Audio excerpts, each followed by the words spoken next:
I'm excited. I say excited, but at the same time, I'm a little bit nervous to talk about this. So today we're going to talk about there being no such thing as red flags and green flags in love. And I was hesitating to even come on here and talk about this subject because I feel like it's something that could get, a lot of backlash on, right? It might be something that a lot of people will disagree with me on. And I have to say, I do believe there is one red flag for sure. And we're going to talk about that later. But I feel like when it comes to love and relationships, and maybe a lot of things in life actually, right? We tend to want to label things or put things in perfect, neat little boxes. It's very black and white, or in this case, red and green, right? Red, green, and yellow even. Whereas I've noticed for myself, just from my experience and my personal experience, professional experience, that when it comes to love, there are many different shades of gray. All right, so this is what we're going to talk about today. For those of you who are new to my world, hello, welcome. My name is Mireille Thériault. I go by Mireille Nicole in my relationship coaching practice. And if you don't know my background, I was divorced. I found my dream man, and then things started going sideways, really rocky in that relationship. And I decided I was not going to lose out on another relationship and put my family through that again. And I set out to learn everything I could about relationships and love. And I managed to turn it around. We are married, happily married, I'm happy to say. And now I'm excited to help other women overcome their own challenges in love. So let's talk about this. And for the longest time, I was scared. I was scared to say that I didn't really believe in this whole idea of red flags, green flags, yellow flags, every colored flag. All right. But then I read this book, and I don't know if any of you have read it, and I don't know if you can see it. Okay, here you can see it on Instagram, called Becoming the One by, I don't even know how to say her name, Shayliana Ayana. And I'm very sensitive to names. Someone who's called Mireille, like I get my name destroyed unintentionally a lot. So I'm very sensitive with that. So I read this book and I absolutely loved it. I actually didn't have super high expectations for it. It's not kind of the vibe I usually go for in terms of books and just self-development, but I just fell in love with this book. And she has a whole chapter where she talks about red flags, green flags, and yellow flags.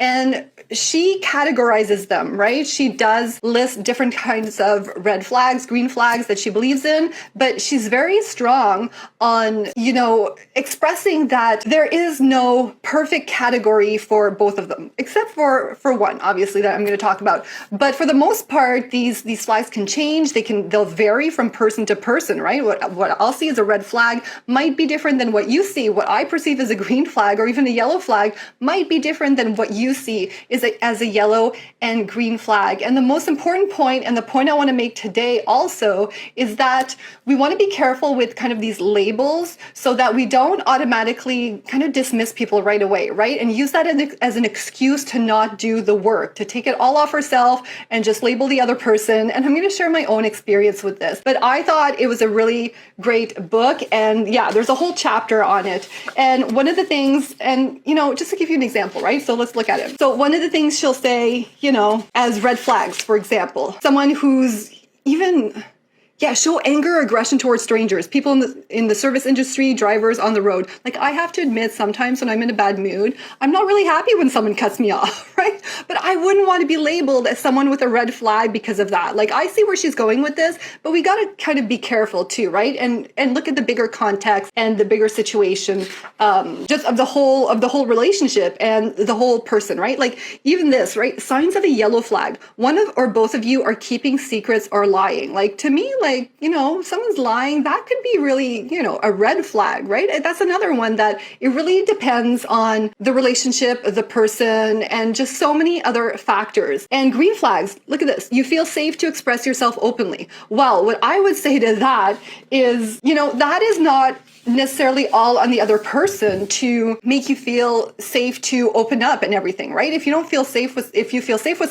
someone, that's a green flag, obviously, but that's not necessarily in their control, right? Like, feeling safe in a big part is the work that you do on yourself also. So that's like the big point that I want to make as part of this live today, is that a lot of times when we look at these labels, there's a lot of power that we have over the situation and over these flags, right? They're going to be subjective. They're going to be based on our experience. Obviously, like when I talk about the red flag, when I say there is definitely a red flag, I mean like when we're talking like physical harm, when we're talking you feel unsafe physically for your life, like that's going to be for sure a red flag. There is no, like, I see no shades of gray or any color when it comes to that. But the reason I believe this, and just to share a bit of a personal story when it comes to red flags and green flags, the reason I believe this is because at the low point in my relationship with my current husband, when things started going like sideways, we were arguing all the time, we were like way past the honeymoon phase, all right? Like, just things were rocky. We still loved each other, obviously, hence why we're still together and how we totally overcame that. But if you look back at our relationship and you just followed like these quotes that you see, or these posts that you see on social media with list of red flags and green flags, or let's focus on the red flags here, right? Like, if you would have read those and looked at a relationship or listened to like stories, if I would have shared things with you, like, I'm sure you would have said, hey, like, there are so many red flags. Like, what are you doing? And for a long time, I was even thinking to myself, like, oh my gosh, like, did I miss these red flags? Like, what's going on? And the biggest aha moment for myself when I really went down this journey of wanting to fix my relationship and figure out what's going on, like, what do I not know about love? What's missing here? Why is this happening to me? I started doing a lot of self-reflection, right? And I noticed that I myself was exhibiting a lot of red flags, what someone could call red flags. And I'm sure if my husband, boyfriend at the time would have shared some of these stories with people, I'm sure people would have said, oh my God, that's a red flag. Like, that chick is crazy. Let her go. So there is just so much nuance to it. And for example, like, I started when things were going sideways, and maybe some of you can relate, right? So that's why I'm going to share some of these things with you. But when things were going very good, like, I started feeling really, really insecure in the relationship. I started getting really needy. I started feeling we were fighting a lot. My needs weren't getting met all the time. And I started feeling a lot of resentment, right? And my behavior reflected that. And I wasn't always taking it the right way, right? Because at that point, I didn't know about personal development. I wasn't into all this stuff. I'm not the coach or the person who met my perfect match when I was all fully healed, all right? So I want to share that. I think that's important because a lot of us put that pressure on ourselves. And I'm a big believer that even if you didn't attract your soulmate from the perfect place when you were perfectly healed, that doesn't mean that your relationship is doomed or you're not with the right person if you really believe that, right? You can still do the work in a relationship. Obviously, in a perfect world, you would have everything figured out, beforehand. But who lives in that perfect world? Okay, maybe some of us do. That's fine. That's great. That's awesome. But for those of you who are like me, just know that you have so much power in your relationship. You have so many different tools at your disposal and skills that you can start embodying, implementing, that you should be in the first place, right? Just as part of your growth, your self-development, that can totally shift the dynamic in your relationship. So I can go on and on about the red flags I was exhibiting in the relationship. My husband, boyfriend back then, was also exhibiting his own, right? He was becoming really excessively sarcastic. Like, he's sarcastic by nature, but it's in a funny way. But when things weren't going good, it just wasn't hitting me the right way, right? That sarcasm just wasn't so funny anymore. There was a lot of distancing himself and being less supportive. And some of those things, I'm sure, like, if I go back to the list in the book, they would have appeared somewhere in those red flags and those yellow flags, right? But, the thing is, a thing I realized too is that our relationship had not started that way. So that's a big indication too of whether or not you're dealing with someone who's, really a red flag, or if there's something that happened in the relationship due to life happening because life happens, and then not having the appropriate skills to handle those situations, right? So I know for myself, it started off really good, that honeymoon phase. And then when this all started happening, I was starting to question myself and thinking, okay, like, were there these red flags that I didn't notice? Like, am I blind? Like, how did I not know like this was happening? And I felt a lot of shame and embarrassment. I was like, oh my God, like, I'm a smart, strong woman. Like, I shouldn't have tolerated these red flags. But when in essence, what was happening is our dynamic was creating these red flags and these behaviors. It wasn't who we truly were at our core, right? So you might notice this too, right? You might have had situations where you started dating someone and, at the beginning, everything is good. And then all of a sudden you see his true colors and, you're wondering why, okay, at first it was all these green flags and then now it's all these red flags. What is going on? Like, did I get fooled? Did I get duped? And I'm saying, like, there are some men, and I should say in general, right? There's some people out there who are just buttholes, okay? They are maybe a red flag.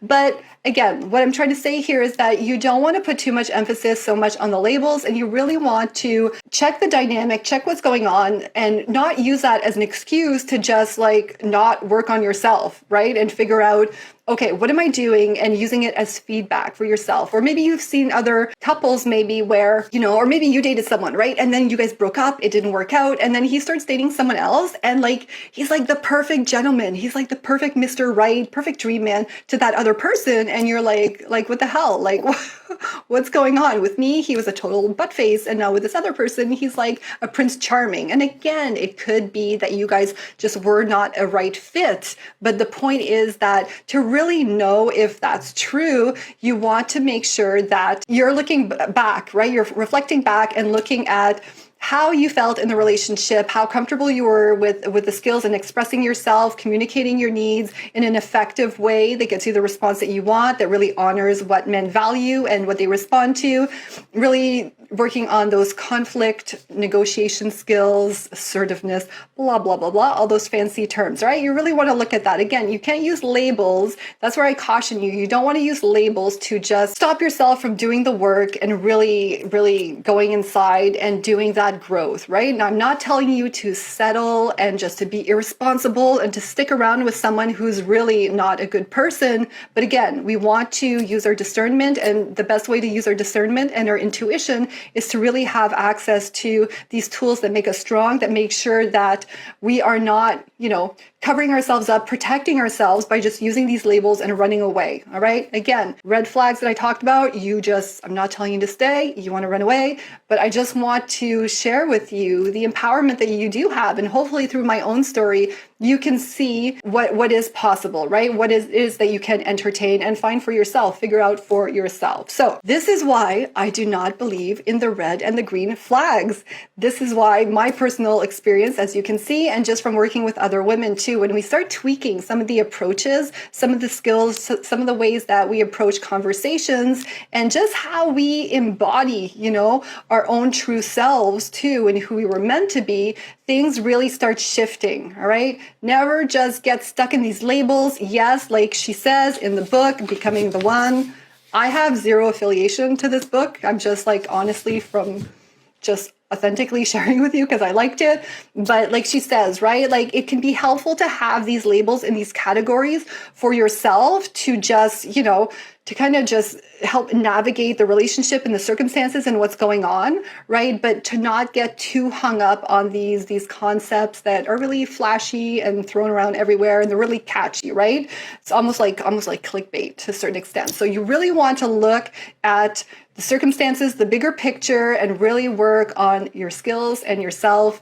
So I'm just always going to harp on the skills. I think it is so, so important. So I hope this was super interesting. Let me know what you think. What are your thoughts on this? What are your experiences with red flags and green flags? How do you integrate that into your love life, or maybe your dating in terms of finding the perfect partner, or even navigating what's going on with your husband or your current dream man? I want to know. I'm curious. Let me know in the DMs or in the comments here. If you're struggling in any area in your relationship, just shoot me a DM, just DM me Fairy Tale, and I will get in touch with you, and we can talk about your own circumstances, what's going on with these red flags, green flags, and we can really do the digging to see what's really going on there, what's really going on in your relationship. So I wish you an amazing Wednesday, or whenever it is when you watch this live, and I will see you guys in the next live.